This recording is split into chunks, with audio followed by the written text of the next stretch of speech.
I find the diner because the road gives me no other choice. The highway has the same look for miles: empty lanes, abandoned cars pulled onto the shoulder at odd angles, a few doors hanging open, a few trunks popped, and the kind of silence that only happens when people stop following rules all at once. I keep driving anyway, because stopping out there feels worse than whatever waits ahead. My fuel gauge sits under a quarter, and I do not trust the next exit to have anything left. When the sign shows food and gas, I take it without thinking it through. I turn off onto the access road and roll past a cracked billboard and a shuttered tire shop. The diner sits back from the road behind a wide lot, the asphalt faded and stained, the white paint on the building already turning gray from years of exhaust. The big windows are intact. The neon sign is dark. The place looks closed in the normal way, not in the end-of-the-world way. That difference matters. That difference is a trap, too. I kill the engine before I reach the front. I let the car roll until it stops near the far edge of the lot. I sit there with both hands on the wheel and watch. No movement in the windows. No sound from inside. The air smells stale, hot rubber, old fryer oil carried by heat off the building, and dust.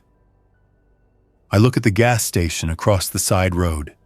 A couple of pumps stand under a canopy. The store windows are smashed. Somebody already emptied it. I tell myself that is good news. People came here, took what they wanted, and left. That usually means no one is camping inside, and no one is defending it. It can also mean there is nothing left for me. I choose to hope for the first part, and deal with the second part later. I take my backpack and a small tool bag from the passenger seat. The tool bag is the only reason I am still alive right now. I used to fix appliances for restaurants and convenience stores. Half my work was driving to places that smelled like grease and burned coffee and listening to managers complain about ice machines. I kept tools in my car because losing a day of work meant losing rent. Now it means losing my life. I step out slow, close the door without a slam, and keep my head moving. The access road is empty. The highway overpass above it is empty. The sound of wind pushes through tall weeds at the lot edge. I start walking the long way around the diner, keeping distance from the windows. I do not want my reflection to give me away to anything inside. The back door is metal, painted brown, with a push bar. A cheap security camera hangs above it, dead and pointing at nothing. The dumpster is tipped on its side and the lid is open. Flies still circle the mess around it, but not many. Most of the smell has baked away. I see footprints in the dust near the door, old ones, then newer ones layered over them. That tells me people came here more than once. The door has a simple knob lock under the push bar. I wedge my flat bar in and work the frame, slow pressure, not a sudden jerk. The metal groans anyway. I stop and listen. Nothing answers. I push again, and the latch pops. The door swings in a few inches and catches on something inside. I do not step through. I lower to a knee and look through the gap. The kitchen beyond is dim. A strip of daylight comes through the front windows and makes a long, pale band across the floor. In that band, I see a chair on its side and a stack of plastic trays spilled out on the tile. I smell old dishwater, old grease, and something sour that could be spoiled milk or could be something worse. I use the flat bar to pull the door wider. A broom handle has been jammed behind it against a prep table. Somebody made a simple barricade. Not a strong one, but a choice. My mouth goes dry, and I hate that my body still tries to do normal fear things when the world is already done. I ease the broom handle away with the flat bar and open the door enough to slip in. The first sound inside is my own shoe on tile, soft but too loud in the quiet. The kitchen is exactly what I expect from a roadside place that served breakfast all day. Stainless counters, 2 flat tops, a fryer, a warming station, a big hood with filters, and shelves with pans. Most of the small stuff is gone. No knives, no cash drawer, no visible food. Somebody already swept the obvious value. The fridge doors are open. The walk-in cooler door is open. Inside it is empty, except for a puddle of melted ice that dried into a sticky patch. The power is out. It has been out for days. I can tell by smell alone. I walk through without touching much, because anything I touch leaves proof I was here. Proof gets you killed now. A door to the dining area hangs crooked, splintered at the latch. The dining room is bigger than it looks from outside. Booths line the windows. A counter runs along the left with stools. The floor is covered with napkins, broken glass, and flattened paper placemats. The register is open and empty. Someone wrote a message in marker on the wall near the bathrooms. I do not read it. I do not want words from strangers in my head today. I keep moving. I scan booth by booth. Under one booth, I see a dropped flashlight, the cheap kind that takes AA batteries. That is a win. I pick it up and click it once. It works, weak but alive. I turn it off fast. Light is a signal. Light means someone is home. In the far corner by the jukebox, a body lies slumped on the floor with its back against the wall. The clothes are dried and stiff. The skin has that gray look I have seen too many times in the past week. The head is down. The hands are empty. I freeze and watch for movement. Nothing. I do not step closer yet. I do not let myself believe it is safe until I have watched long enough to feel foolish. The air around the body smells old, not fresh. That is another point in my favor. I move around it in a wide arc, keep the tool bag ready in my left hand, and head for the bathrooms. Bathrooms matter. Bathrooms mean plumbing, water lines, and vents. Bathrooms also mean small spaces where something can be waiting. The first bathroom door is closed. The second is open. I choose the open one first, because a closed door can hide a problem. The open one is empty, toilet stained, paper dispenser ripped off the wall, mirror cracked. Under the sink, the cabinet door is missing. I shine my flashlight down into the gap behind the sink. I see a crawlspace access panel in the floor, the kind a maintenance guy uses to get to shut-off valves. It is a square of plywood with 2 screws. I kneel and put my fingers on the wood. It feels cool. That means the air under it is cooler than the room. That means a void. I do not open it yet. I go to the closed bathroom door and set my ear near it, not touching, listening for breath, movement, anything. Nothing. I open it a few inches and hold my tool bag forward. The bathroom is empty too. I go back to the crawlspace panel. My hands shake. Not because I am scared of the panel itself, but because I am starting to see a plan, and plans are dangerous. Plans make you commit. Plans make you stay. I pull my screwdriver from the tool bag and back the screws out. The plywood lifts. A breath of cold, damp air comes up. It smells like earth, wet wood, and old grease that leaked down somewhere and soaked into something for years. I angle my flashlight into the gap. There is a drop of about 2 feet, then a dirt floor, then a low space under the building, crisscrossed with pipes and ductwork. The beams overhead are thick, and the underside of the floor looks solid. The space is not finished. It is raw. That is good. Raw means no one made it comfortable. Raw means people ignore it. I look back out into the diner and listen again. Still nothing. I climb down into the hole feet first. careful not to slam my shoes into the dirt. The dirt is packed, but damp. My head has to stay low. I crouch and move forward, pushing my tool bag ahead of me. The light from the bathroom above fades. In the crawl space, the sound changes. Every small scrape becomes louder because the space holds it.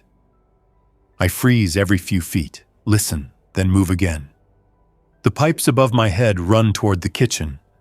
One is wrapped in insulation. One drips slow into a small dark patch on the dirt. I follow the pipes because pipes lead to water, and water is life. I find the main water line near a shutoff valve. It has a little tag on it from a plumbing company. The valve is closed. Someone shut it off from outside or from this access. That tells me someone had time, or someone knew what he was doing. That matters too.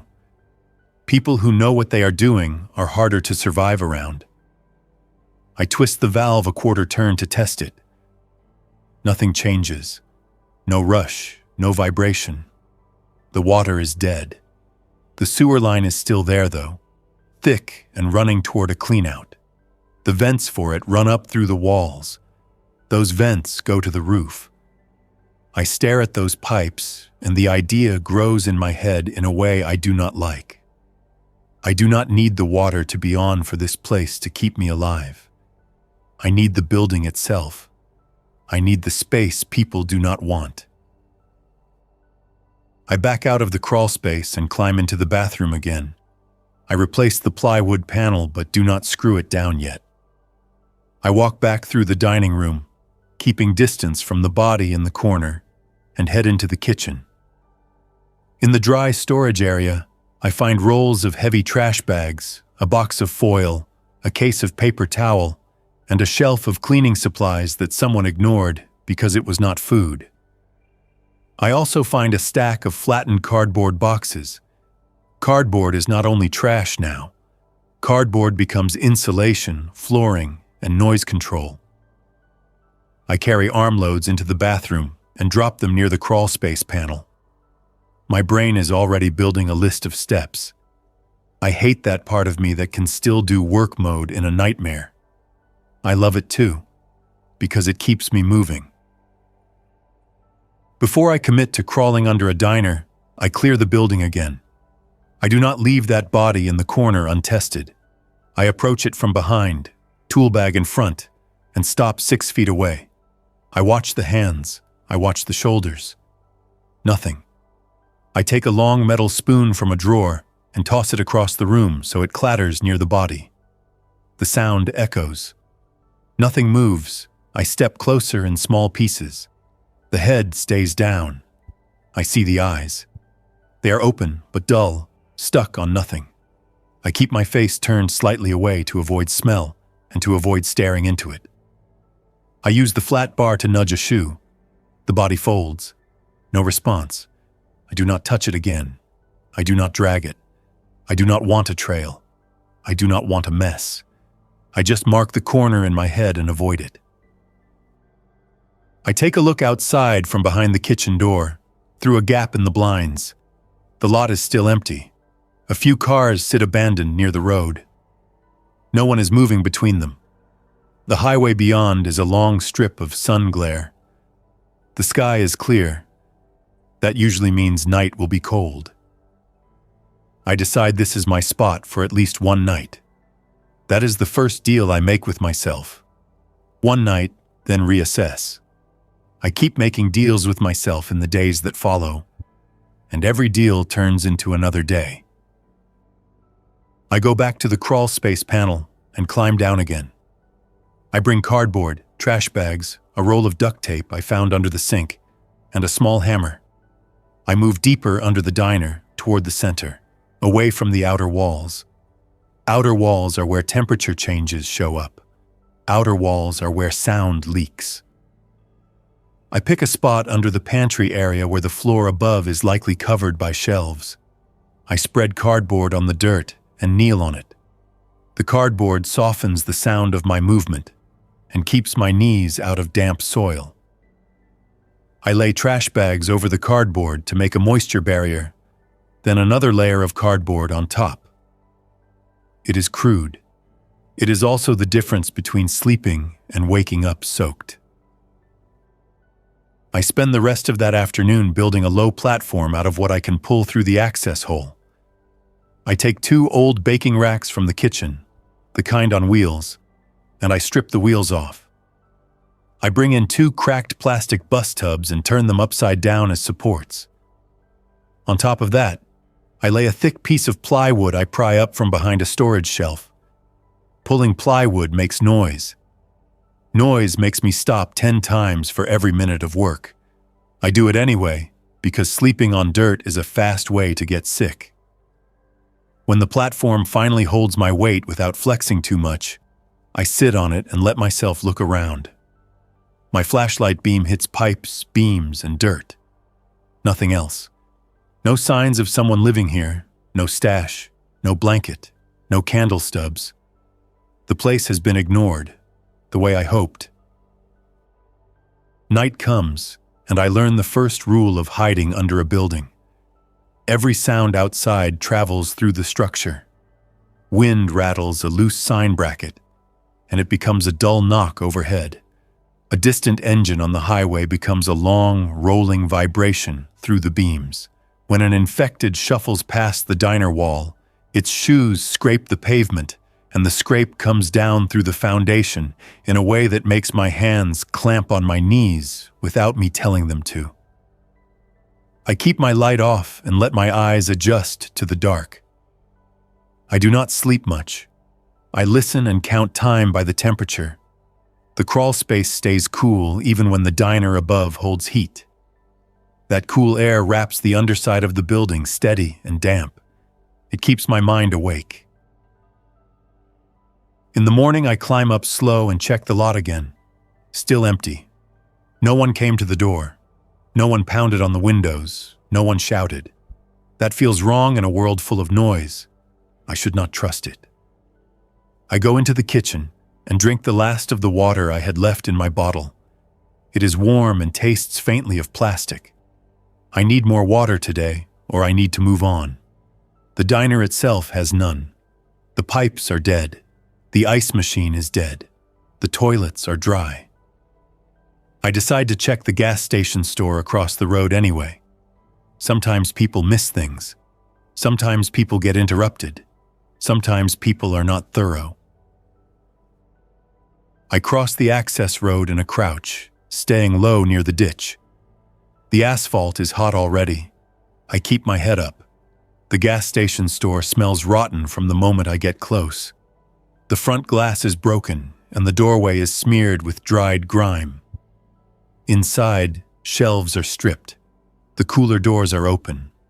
The floor is sticky with spilled drinks that dried into syrup. I step around a pile of crushed snack bags and move toward the back room. The door is ajar. I push it open with my flat bar and look inside. It is a mess of boxes and cleaning supplies. People ignored bleach and soap again. I grab what I can carry. Then I see a case of bottled water shoved behind a shelf, half hidden by a fallen cardboard display. It is not full. Maybe 8 bottles left. That is 8 days of water if I ration. It is also 8 days of time to build something better. I take the whole case and carry it out with both arms wrapped tight, moving faster than I want to move. Back in the diner, I stash the water in the crawl space and replace the panel properly this time, screws and all. I take 1 bottle, drink only half, and force myself to stop. I eat a handful of stale crackers I found crushed in a corner of the gas station storage. The food does not matter. The water does. With that handled for today, the building becomes a project. Projects are dangerous. Projects take time. Projects make you believe you own a place. I do it anyway. I start by mapping the crawl space in my head. I crawl along the beams, count how many support piers there are. Watch for low spots where water collects. Watch for any holes in the foundation where an animal could get in. If a rat can get in, trouble can get in. The crawl space is bigger than I expected. The diner was built with a shallow foundation and a service void for pipes. It runs nearly under the entire building, except for a concrete pad under part of the kitchen where the heavy equipment sits. Near that concrete pad, the space narrows, then opens again. In one corner under the pantry, I find a spot where the dirt is softer. Someone dug there in the past, maybe for a repair. The soil gives under my fingers. That is where the next idea forms. If I can dig down another foot or two, I can sit upright in at least one area. If I can sit upright, I can work down here without destroying my back. I do not have a shovel. I have a dustpan. I have a metal serving tray. I have my hands. That will have to do. I start digging that afternoon. I lay trash bags around the hole so dirt does not spread everywhere. I scoop soil into bus tubs and drag them back to the access panel. Dirt is evidence. Dirt means someone is doing something. I cannot dump it outside in daylight. I store it in the far corner of the crawl space for now, stacked in tubs, hoping I can spread it later under the dumpster area where the ground is already disturbed. Every scoop makes my shoulders ache. I do not talk myself through it. I just count scoops. 100 scoops, then a break. Another 100. The hole deepens slow. Sweat runs down my face and drips into dirt. I wipe it with my sleeve and keep going. That night, I learned the second rule. Smell travels too. The crawl space smells of damp earth, but now it also smells of disturbed soil. That smell rises up through the bathroom cabinet gap and into the diner. It is faint, but it is there. If a person walked in, that person might notice. People do not notice much now, but scent is one of the few signals that still works when everyone is tired and hungry. I need ventilation that moves air down and out in a controlled way, without light, without noise, without smoke. The diner already has vents. The kitchen hood is a big duct straight to the roof. The bathrooms have exhaust vents too. If I can connect the crawl space air to those ducts, I can let warm air rise out and pull cooler air in from a low intake. That is basic airflow. It is also risky because any change on the roof can be seen. On the third day, I climb onto the roof at dawn. Dawn gives me enough light to see without using a flashlight.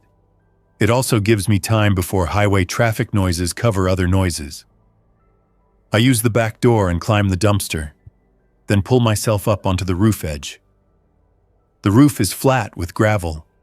The hood vent stack rises near the kitchen. 2 smaller vents stick up near the bathrooms.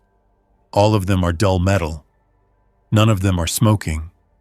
None of them are running. That is good. I crawl to the hood vent and look down into it. Grease lines the inner walls, thick and old. I can smell it from up here. Grease is a problem.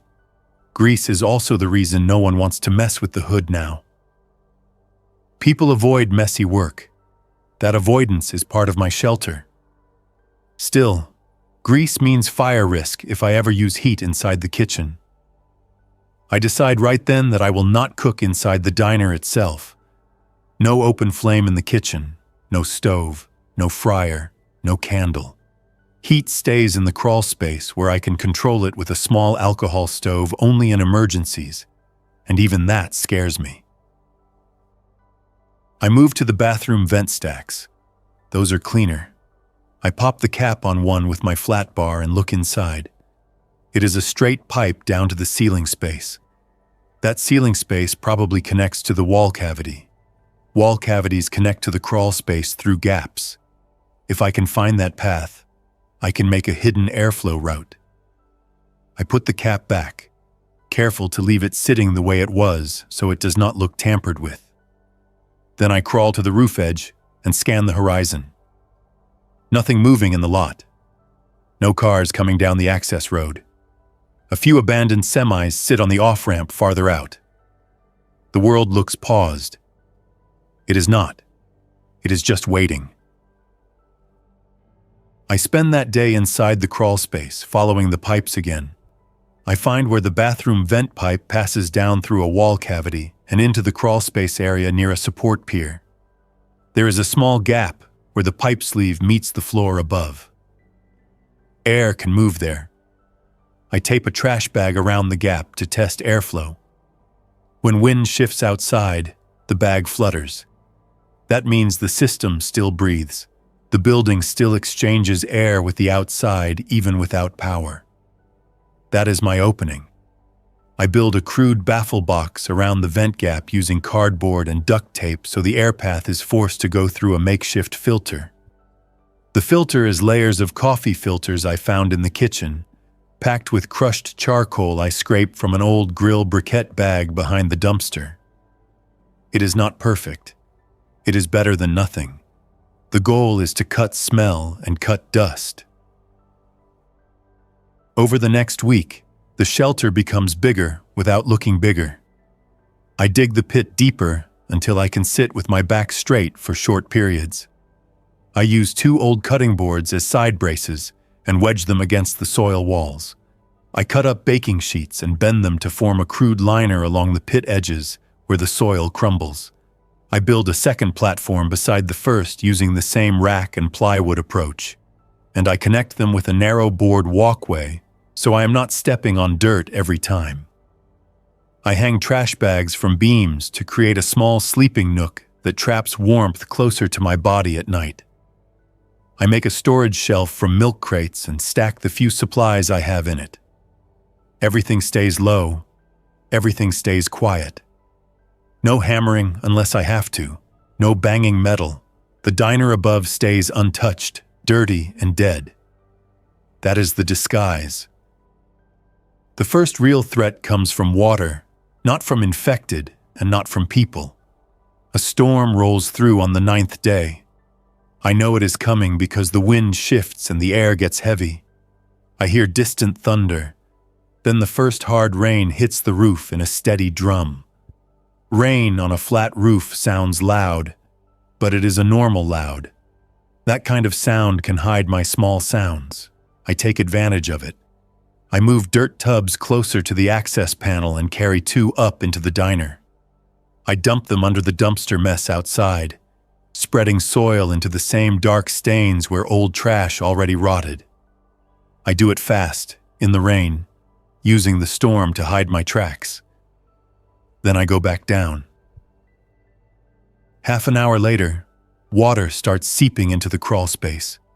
It comes from the low corner first, a thin sheet across the dirt that catches my flashlight beam and makes it shine.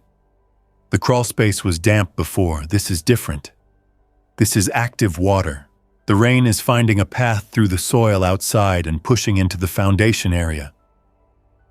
I crawl to the corner and press my hand into the dirt. It squishes. The water rises by the minute. If it reaches my platforms, my sleeping area becomes soaked, and my cardboard flooring turns to pulp. I start a bucket line with myself. 1 bus tub becomes a baler. I scoop water and dump it into a deeper trench near the center, where the soil is still dry. That buys me minutes, not a solution. I need a sump, a low point where water can collect, and a drain route out. I have no pump. I have gravity and containers. I dig a shallow trench from the wet corner toward the pit I already made. The pit is the lowest point now. Water follows it. I sit in the pit and scoop water out into tubs, then drag them to the access panel and push them up through the bathroom hole. In the diner above, I dump water down the toilet. The toilet does not flush, but the bowl still leads to the sewer line. The sewer line should still take water away unless it is blocked. That is another gamble. I do not have better choices. I keep dumping. The storm lasts hours. I keep working through most of it, stopping only when my hands cramp and my grip starts to fail. I drink small sips from my precious bottles and force myself to keep moving. By midnight, The rain eases. The seep slows. The pit is full of muddy water anyway. My shelter almost becomes a swamp under a building no one cares about. I sleep sitting upright on the platform, boots on, listening for drips and watching the water line with my flashlight off, checking by touch in the dark. The next day, the sun comes back and the water starts to recede.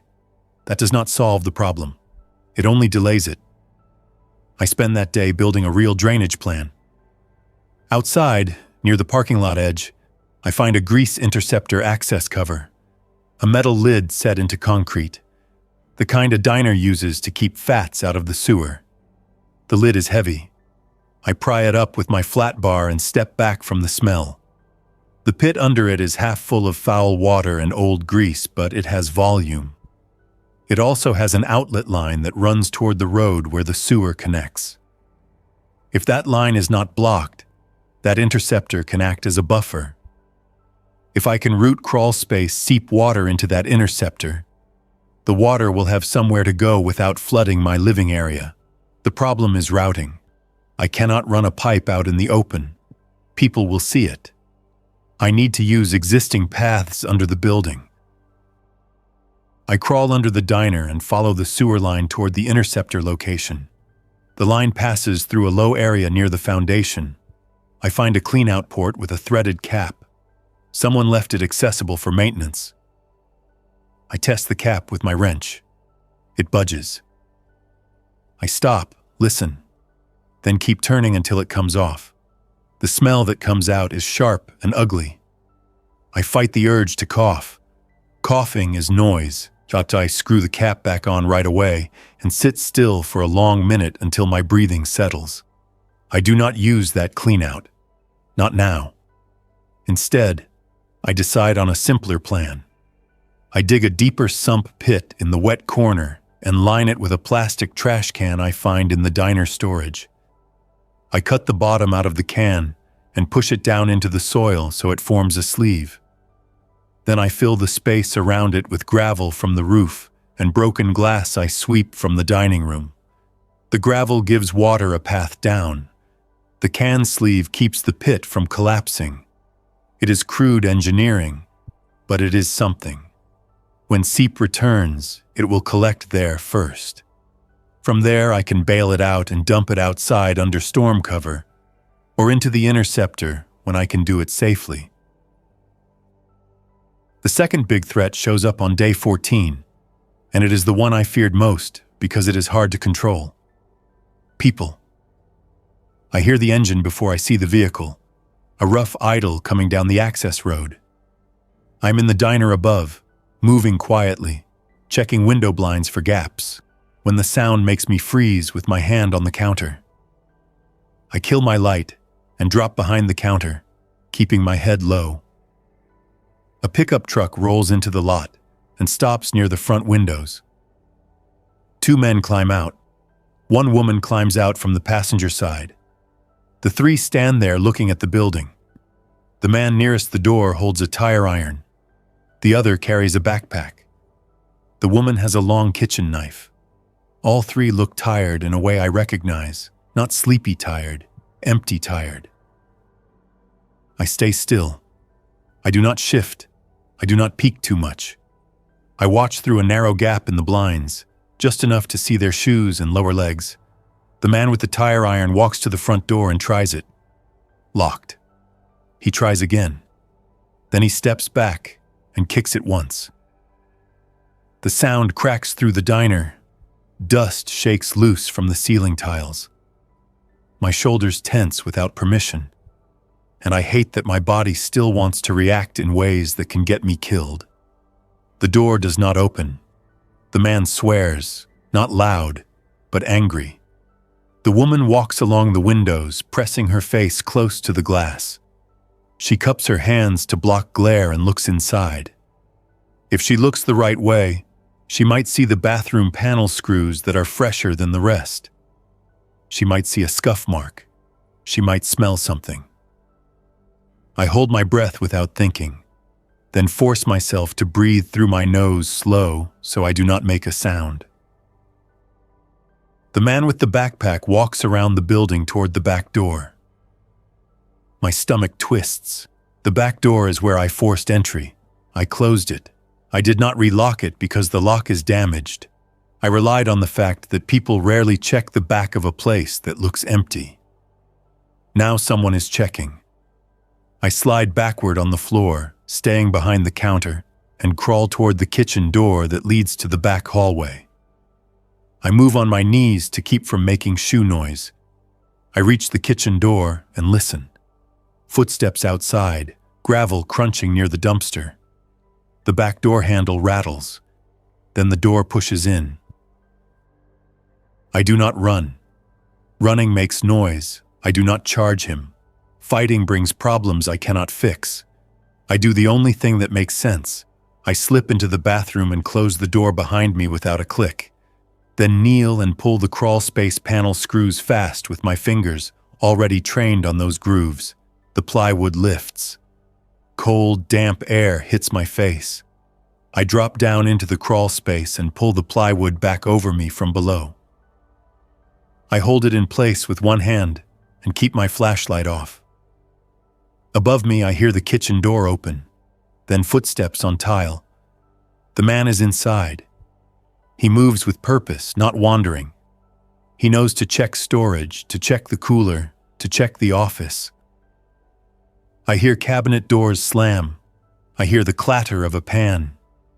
I hear him curse again, louder this time. He is disappointed. That disappointment can turn into anger. Angry people break things. He walks toward the bathrooms. I hear the bathroom door open, then close. The other door opens. He steps into the bathroom with the crawl space panel.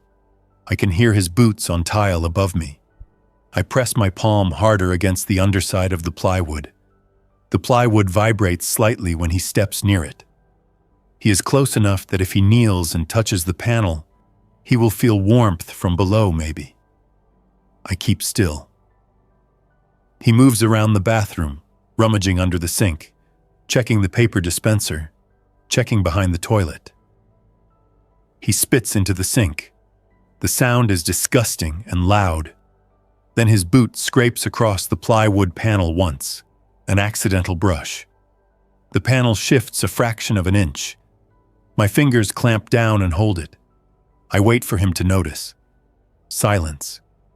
Then he steps away and leaves the bathroom. The door closes. I stay under the panel longer than I need to. Footsteps return to the kitchen. Voices now, muted, arguing about whether it is worth staying. The woman says something I cannot fully catch, but her tone is sharp.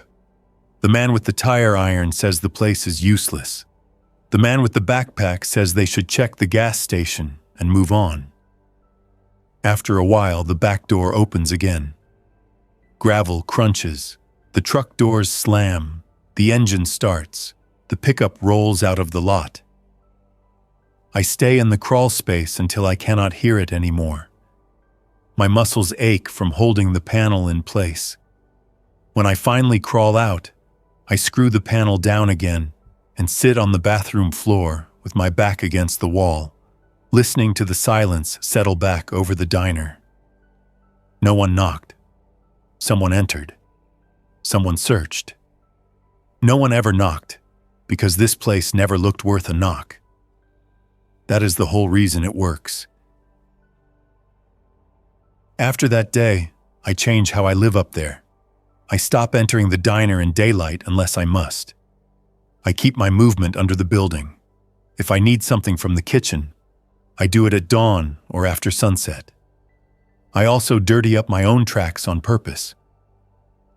I scatter a few empty cans from the gas station around the dining room, leave a couple of cabinet doors hanging open, and break one more window on the far side that faces away from the road.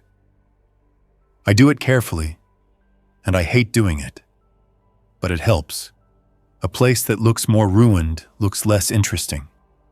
People are drawn to hope, even in ugly ways.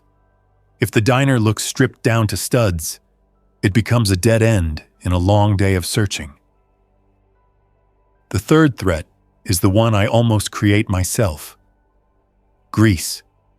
I keep telling myself I will not cook inside. Then the temperature drops at night, and my hands get stiff, and the crawl space damp starts to feel heavier. I find a small bottle of cooking alcohol in the diner storage, probably for a catering setup, and I convince myself I can use it for heat for a few minutes. I build a tiny stove from a cleaned-out metal cup and a strip of cloth. I set it on a baking tray on the dirt, away from trash bags. I light it once, low flame, and the warmth is immediate and tempting. I hold my hands near it and feel my fingers loosen. I tell myself I will put it out in 5 minutes. 5 minutes becomes 10 because the warmth makes me careless. The flame stays controlled, but the air changes. The crawl space already has limited oxygen. The flame consumes it. The air starts to smell sharper. Not smoke, not yet, but a faint chemical bite. I realize what I am doing, and panic turns into action before my mind finishes the thought. I snuff the flame with a metal lid and push the stove away. I crawl fast toward the vent gap and tear open the cardboard baffle to increase airflow. My hands fumble with duct tape. I rip it instead of peeling it. I open the crawl space panel a crack from below and let fresh air drop down. Cool air falls into the space and the chemical bite eases after a minute. The lesson is clear. Heat and enclosed spaces do not forgive mistakes. Grease and old wood do not forgive mistakes. If I start a fire under a diner, the whole building becomes a chimney. Even if no one is around, that smoke will be seen from the highway. That is how you get a knock. That is how you get worse than a knock. From then on, I treat the crawl space like it is full of invisible fuel, because it is. Trash bags, cardboard, dust, old grease in the ducts above, dry wood beams, all of it burns. I move my sleeping nook farther from the kitchen area and closer to the center where the concrete pad provides some barrier. I also make a strict rule: no flame unless my life depends on it, and even then only with the access panel cracked and a wet towel ready. I find a fire extinguisher in the kitchen, dead gauge but still worth having for the powder inside. I keep it under the crawl space panel where I can grab it fast. I keep a bucket near the pit where seep water collects. That muddy water is not clean, but it can still stop a small flare. Days roll into weeks in a way that feels unreal even while it is happening. I stop counting dates and start counting routines. Morning checks, roof glance through blinds, crawl space waterline check, food check. Every few days I make a supply run, short and surgical. I hit the abandoned cars on the shoulder for tools and blankets. I hit the semi-cabs for bottled drinks and sometimes a sealed snack. I find a cooler in one car with 2 cans of soda still cold because it was buried under clothes. I drink them slow and feel human for a few minutes. I also find a rain poncho, and that becomes a major piece of my survival plan because rain runs become cover. Rain lets me move without being seen, and rain gives me water if I can catch it. I set up rain catch without changing the look of the diner. That is the key. I cannot put barrels outside. I cannot hang bright tarps. I cannot do anything that looks intentional. So I do it under the dumpster mess. I dig a shallow basin under the tipped dumpster, line it with thick trash bags, and set a bus tub in the center. When it rains, water runs off the dumpster lid and the dumpster body and drips into the basin. It is dirty water. It smells faintly of garbage. I run it through a crude filter made of cloth and charcoal, then boil it only when I can do it safely during storm noise with the access panel cracked. Most days I do not boil. Most days I ration bottled water and save the dirty catch for emergency. This is not a survival manual. This is just what keeps me moving. Infected pass through the area more often than I expected. The diner sits near an exit that connects highway to a small town. People fled that town. Some did not make it. The infected drift the same routes people used, down the access road, across the ditch, into the lot, then out again. Sometimes one bumps into a car and sets off a squeal of metal. Sometimes one presses its face against the diner window and smears dried grime with a cheek. I stay under the building during those moments, keeping still, listening to the shuffling above. The sound is not dramatic. It is worse because it is ordinary. Shoes on pavement, a low grunt, the tap of fingers on glass. When it leaves, the silence returns. That silence is what keeps me sane. One afternoon, I hear something new. A scrape under the building. Not a drip, not a settling beam. A deliberate scrape. I freeze on my platform and hold my breath for a moment, then force myself to breathe again without noise. The scrape comes again, closer to the wet corner. I turn my flashlight on for a split second and sweep the beam low. Two eyes reflect back at me, small and bright. A raccoon stands half in shadow, head cocked, sniffing. It is not afraid of me yet. That is a bad sign. Animals that lose fear get bold. Bold animals bite. Bites lead to infection, not the zombie kind, the normal kind.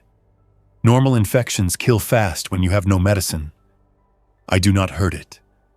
I do not want blood and smell. I do not chase it either.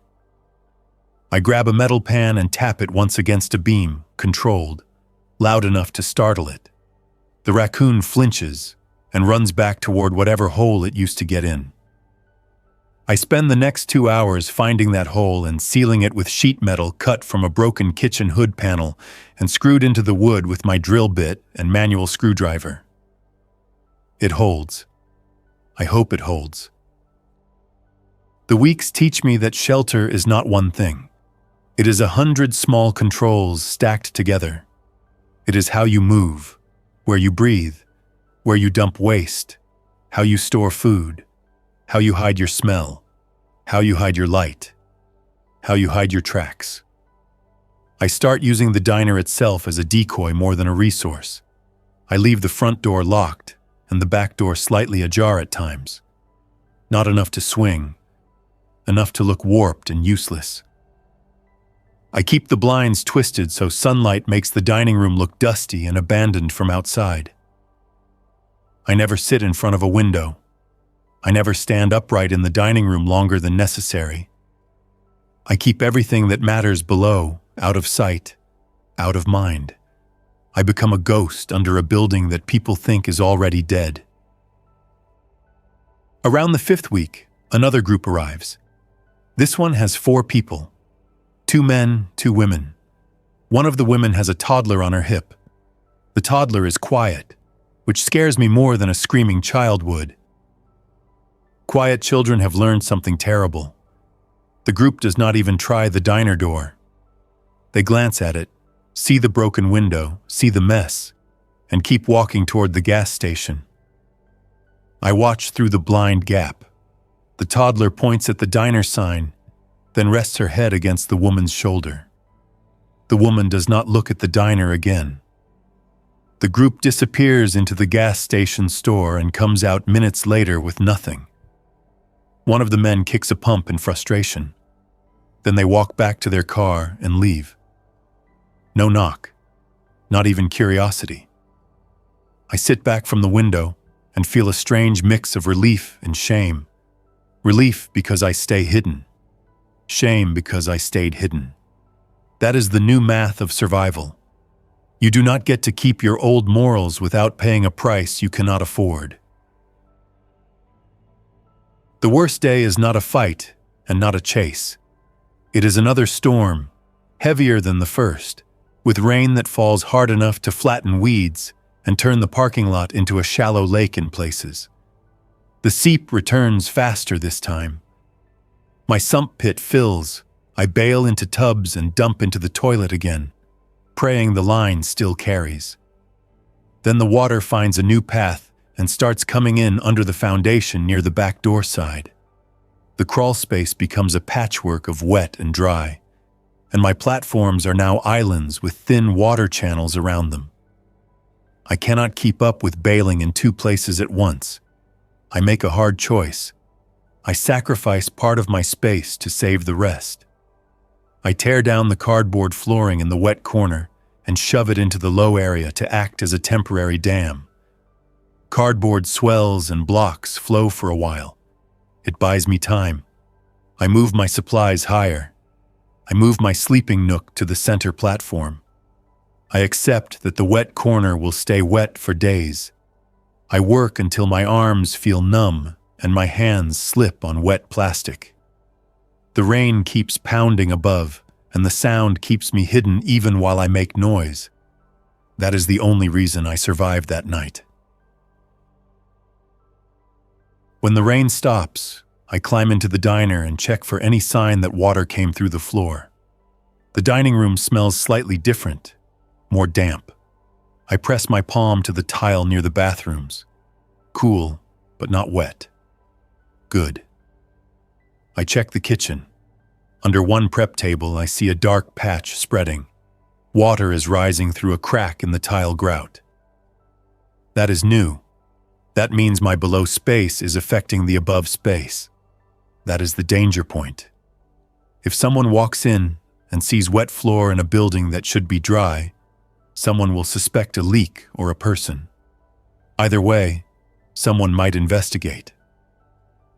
I grab a mop bucket from the kitchen and mop the patch, then dry it with paper towels, then scatter dust and debris over that spot to hide any clean shine. I make the surface look neglected again. I keep doing that for 3 days until the damp stops bleeding through. It is exhausting. It is also the job now. At some point, I stop thinking about leaving. Not because I feel safe, but because every other option looks worse. The diner is invisible in a way no house is. Houses get searched. Houses get burned. Houses get occupied. A diner that looks looted sits in plain sight and gets ignored. No one ever knocks because no one expects an answer. That becomes my shield. I make it stronger by refusing comfort. I could clean the diner and live up there. I refuse. Clean looks lived in. Lived in gets attention. I keep the dining room dirty, the tables overturned, the kitchen cabinets open. I keep the smell neutral by never cooking and by sealing trash in double bags and dumping it during storms under the dumpster mess. My life becomes a cycle of hiding my own existence from the world. It is a strange way to stay alive. It works. One evening, I hear footsteps on the roof. Not wind, not settling. Real steps, slow and careful, moving across gravel. I am in the crawl space and my body goes rigid before my mind even catches up. Someone climbed up there. Someone is checking vents. Someone is checking the hood stack. I kill my flashlight and press myself flat on the platform. The steps pause near the kitchen vent. I hear a faint metal tap. Someone is testing. Then the steps move toward the bathroom vents. I feel the sound through the beams. Whoever it is takes time, stops, moves again. I realize the most likely reason. Someone wants scrap metal. Roof vents are scrap. Hood caps are scrap. In a world where people trade anything for food, metal matters. The taps continue.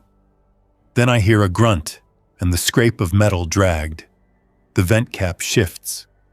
Light changes in the bathroom above for a split second. A thin strip of dusk light through the vent pipe. My baffle box under that pipe is what stands between my smell and the outside. If the cap comes off and the pipe is left open, smell will travel. Also, rain will travel. I cannot allow it. I make a choice that feels insane. I climb up into the diner, move to the bathroom, and stand under the vent pipe looking up at the ceiling. I grab a broom handle and jam it upward into the vent opening in the ceiling, making contact with the pipe. I push and hold. The pipe vibrates. That means whoever is on the roof is trying to lift the cap. My pressure resists it. For a moment, we are connected by a piece of metal and my raw stubbornness. I do not speak, I do not shout, I just push. After a few seconds, the roof steps pause, the tapping stops. I imagine the person up there frowning, wondering why the cap is stuck. The person tries again, harder. I push harder with the broom handle, bracing my feet on tile, knees bent, body tight. The pipe rattles. Dust falls from the ceiling seam. Then the person gives up. The steps move away. Gravel crunches toward the roof edge. A moment later, I hear a thud outside. Someone dropping down. I stay in place for a full minute, broom handle still pressed up, listening for any return. Nothing. I lower the broom handle slow and set it down gently. My hands shake. Not fear shaking, effort shaking. I sit on the bathroom floor and stare at the plywood panel screws. Then I go back under and screw the panel down again, tighter than before. No knock, no confrontation, just a silent contest over whether my shelter stays hidden. I win this one. After that, I add one more layer of protection. I climb to the roof at dawn again and smear old grease from the hood filters around the base of the vent caps. Not enough to be obvious, enough to make them unpleasant to touch. I also bend a thin strip of metal under each cap lip so it catches when lifted. It is not a lock. It is a nuisance. Nuisance is often enough. People do not waste time on hard, messy work when there is an easier target down the road. That is the whole philosophy of my life now. Be boring, be messy, be a dead end. By the time the weather cools again, my crawl space is no longer just a crawl space. It is a low bunker with zones. Sleeping zone on the center platform. Storage zone in milk crates stacked on plywood. Work zone at the pit, where I can sit upright and repair gear. Water zone near the sump pit, where I keep containers ready. Everything has a place because losing one tool in the dark can cost you an hour of noise and frustration. I keep my tool bag packed the same way every day. Flat bar always on top. Screwdriver always in the same pocket. Tape always clipped to a beam within arm's reach. The order becomes comfort without being comfort. It is discipline, not relaxation. I still go outside sometimes. I have to. Food does not appear by magic. Water does not stay clean without work. I choose my trips carefully. Early morning after a rain, when the ground is soft and tracks blur. Late evening when the highway glare fades and shadows are longer. I never travel far. I keep my radius tight, a few hundred yards, then a half-mile at most. I find a small storage unit facility down the access road and pick through units that were forced open. Most are empty. One has a case of canned fruit, and I almost cry when I see it because it feels normal. Fruit and syrup, a thing that belongs in a pantry, not in a nightmare. I carry it back under my jacket, hunched, moving in the ditch, avoiding open pavement. I also find a blanket and a foam sleeping pad in an abandoned recreational vehicle parked behind the tire shop. The recreational vehicle door is open, and the inside smells of mildew and old human sweat. I do not linger. I grab what I need and leave. That sleeping pad changes my nights. It keeps cold from creeping up through the platform. It also holds smell, so I wrap it in trash bags when not in use. Everything is trade-offs. Everything has a cost. One night, I hear a knock. Not on the diner door, not from a person. A branch taps a window in the wind. The sound makes my whole body go still under the building. That is how wired my brain becomes. Every sharp sound becomes a threat. I stay flat and listen until the wind dies. Then I realize something else. No one ever knocked. Not once has a person pounded on my shelter door asking for help, demanding entry, trying to barter. That is not luck. That is design. The diner never looks worth it. The diner never looks safe. The diner never looks stocked. People look at it and move on. The place hides me because it repels hope. That is the ugliest truth of it, and it keeps me breathing. When I finally decide to leave, it is not because someone finds me. It is because the groundwater problem keeps getting worse, and I can see the long-term math. Every storm will threaten my bunker. Every storm risks seep turning into flooding that forces me out at the worst possible time. Also, staying hidden forever is not a plan. It is a pause. I need a source of clean water that does not rely on bottled leftovers. I need distance from the highway, because the highway brings people and people bring chaos. The diner is perfect for hiding during the loud part of collapse. The quiet part is different. The quiet part is when the hungry search every building, not just the easy ones. I do not want to be here when that starts. I prepare for leaving the way I prepare for everything now. Slow, quiet, layered. I pack only what matters. Tools, water, a few cans, a blanket, the flashlight, duct tape, trash bags, the small fire extinguisher even though it is heavy. I leave the platforms. I leave the pit. I leave the baffle box. I screw the crawl space panel down and smear dirt over the screw heads so they look old. I scatter more debris in the bathroom to hide any clean edges. I walk through the diner one last time and make sure it still looks dead. I leave the back door slightly open again, warped and useless, the way it looked when I first arrived. I do not leave notes. Notes invite attention. I do not mark anything. Marking is pride, and pride gets you found. At dawn, I step out into the lot with my pack on and my head low. The highway beyond is quiet. A few abandoned cars sit where they have sat for weeks.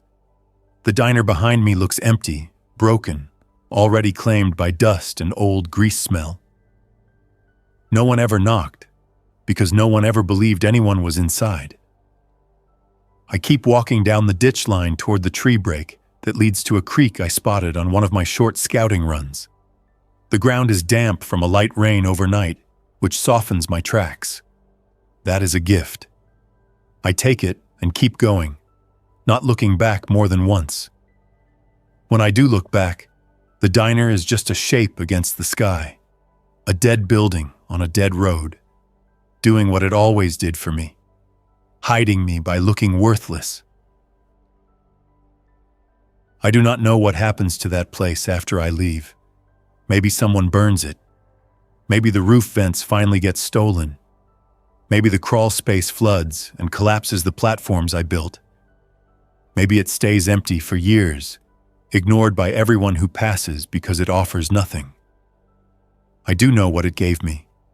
It gave me weeks when I needed weeks. It gave me a chance to learn how to live small, quiet, and disciplined. It gave me proof that survival is not only about weapons and walls, it is about being overlooked on purpose. I walk toward the creek with my pack straps biting my shoulders and my boots wet at the toes. The morning air smells clean compared to the crawl space. That clean smell feels strange. I keep moving, because stopping is when thoughts get loud, and loud thoughts make mistakes.